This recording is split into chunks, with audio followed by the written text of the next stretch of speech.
Akankah kasus gratifikasi Rafael Alun jadi pintu masuk adanya penyimpangan pajak di Kementerian Keuangan? Kita bahas bersama peneliti dari Pusat Kajian Anti Korupsi PUKAT Universitas Gadjah Mada UGM, Zainur Rohman. Selamat malam, Mas Zainur Rohman. Selamat malam, Mbak. Nah, kalau Mas Zainur Rohman lihatnya ini sudah ditetapkan sebagai tersangka gratifikasi, jadikah ini pintu masuk yang ditunggu-tunggu sebenarnya? Saat kita berbincang terakhir kan masih belum jelas nih statusnya apa Rafael Alun, tapi kalau sudah jelas tersangka meskipun KPK belum mengumumkan secara resmi ya Mas Zainur Rohman? Ya, ini merupakan satu langkah baik. Kita harus apresiasi KPK karena saya percaya bukan hal yang mudah untuk mencari predikat crime ya. Karena selama ini yang kita bahas adalah TPPU-nya. Nah, tentu KPK sudah punya bukti permulaan yang cukup untuk menentukan RAT ini sebagai tersangka.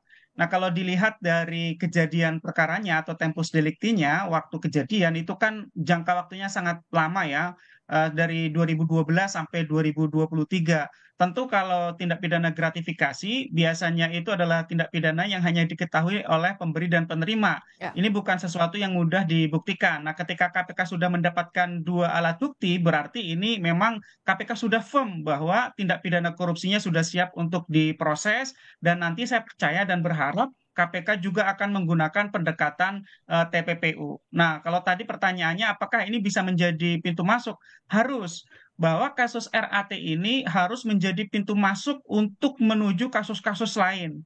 Kita ingat misalnya Menteri Keuangan pernah menyampaikan ada kurang lebih 69 pegawai di internal Kementerian Keuangan yang didominasi oleh Direktorat Jenderal Pajak memiliki harta kekayaan yang jumlahnya tidak wajar. Tentu itu harus menjadi fokus selanjutnya setelah nanti RAT berhasil untuk diungkap oleh KPK. Jadi jangan sampai rame-rame yang menyedot perhatian masyarakat sangat banyak ini, energi bangsa Indonesia banyak tercurah ke kasus ini, berhenti. Harus dilanjutkan untuk membersihkan secara tuntas, secara total di Kementerian Keuangan persoalan-persoalan yang selama ini sudah terjadi. Karena korupsi di internal Kementerian Keuangan dari dulu, bukan sekarang saja. Kita ingat dulu ada kasus Angin Prayitno, Ya. sebelumnya ada Danau Widiatmaka, ada kasus Gayus gitu ya. Jadi kita sebenarnya sudah sebagai masyarakat sudah cukup bosan gitu ya dengan Ya. kasus korupsi yang terus-menerus terjadi di internal Kementerian Keuangan. Nah, kita berharap RAT ini menjadi pintu masuk untuk pembersihan total ya Ya. dengan pendekatan TPPU dan setelah itu nanti harus ada reformasi secara menyeluruh yang sangat mendasar. Kenapa sih? Oke. Korupsi di internal Kementerian Keuangan itu terus saja terjadi. Ya, kalau kita lihat karena memang besarnya kewenangan ya di bidang perpajakan, Kementerian Keuangan khususnya Direktorat Jenderal Pajak sebagai fiskus pemungut pajak itu memiliki kewenangan yang sangat besar, yang kewenangan itu kemudian ditransaksikan menjadi sejumlah uang oleh RAT dan sangat terbuka kemungkinan juga oleh pelaku-pelaku yang lain, Mbak. Oke, Mas Zai, kita bedah satu-satu. Tadi bicara soal mengungkap kasus ini dan kasus-kasus lainnya dari kasus Rafael Alun kan perlu pisau bedah yang tajam. Nah, dalam hal ini aturannya, dalam hal ini perangkat perundang-undangannya, sudahkah mumpuni untuk membuka secara tuntas, Mas Zai? Sementara kan kalau sebelumnya kita bicara soal perampasan aset belum ada tuh payung hukumnya, tapi setidaknya dengan payung hukum yang ada, sudahkah cukup untuk membuka itu? Dengan KPK mendapatkan alat bukti predikat crime dari tindak pidana yang dilakukan oleh RAT, saya percaya bisa ya. Hmm. Meskipun kalau ngomongin tentang efektivitas akan sangat efektif jika dengan pendekatan undang-undang perampasan aset hasil kejahatan. Sayangnya kita Indonesia belum punya sampai sekarang.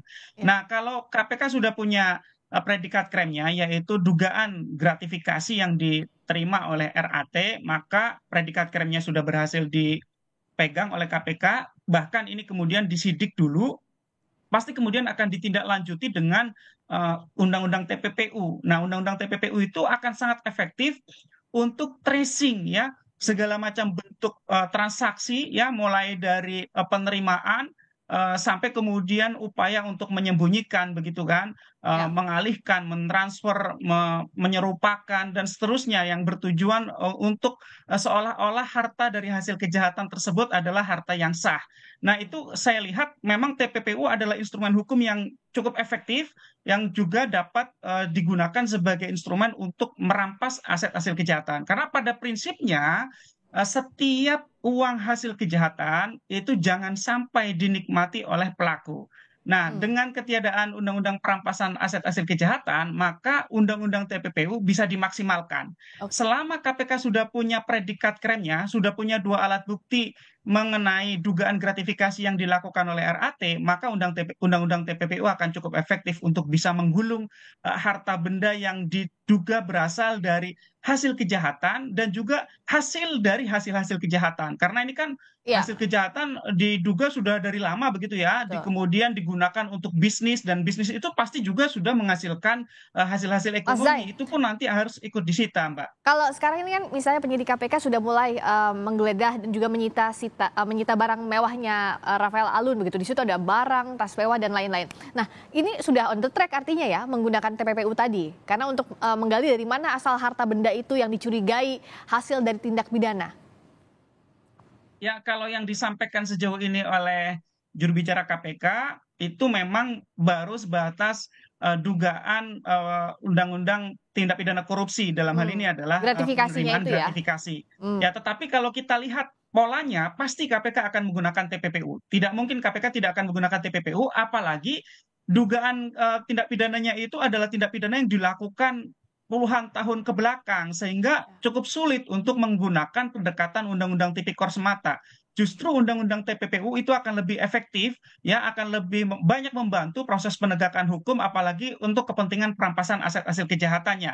Kenapa? Karena kan undang-undang TPPU itu sangat efektif untuk menjerat misalnya dari sisi transaksi keuangan, ya misalnya penerimaan dari wajib pajak kepada fiskus dalam hal ini yang diduga dilakukan oleh RAT gitu ya, dan hmm, kemudian operasi RAT untuk ya. mengelola uang hasil kejahatan itu diserupakan seakan-akan adalah harta yang sah, kemudian memasukkan ke dalam bisnis, memutar lagi keuntungannya, kemudian untuk bisnis-bisnis yang lain, dan juga untuk membelanjakannya dalam berbagai macam bentuk barang-barang mewah seperti ada mobil, ada motor mewah, ada juga barang-barang mewah lainnya. Jadi Ya. saya pikir KPK sudah pasti itu akan menggunakan pendekatan TPPU. Namun demikian memang untuk TPPU itu biasanya ada tiga jenis pendekatan ya. Yang Ya. pertama, tindak pidana asalnya dalam hal ini tipikornya itu dituntut terlebih dahulu sampai kemudian putusan. Mhm. Baru kemudian nanti diikuti oleh undang-undang menggunakan pendekatan TPPU. Ada juga yang kemudian digabung ya. Hmm. Digabung itu artinya sejak awal